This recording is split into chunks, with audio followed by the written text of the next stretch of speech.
Cum salutăm? How we salute. Say hi.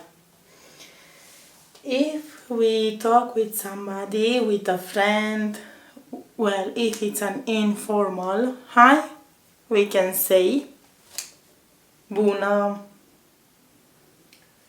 salut.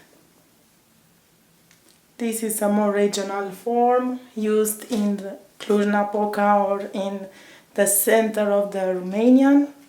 It's servus. It's used in the center of Romania. Okay, if it's morning, we say bună dimineața. Good morning. If it's day, after 12 o'clock, we will say bună ziua. Good day or good afternoon. If it's night, we will say bună seara. Bună seara.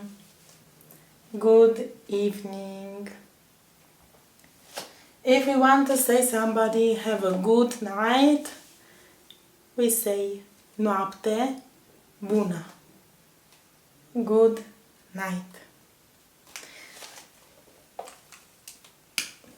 How we say sleep well? Somn, o mână, ușor. Somn ușor. Somn ușor is sleep well, sleep tight. Somn is sleep, ușor, easy. Sleep well.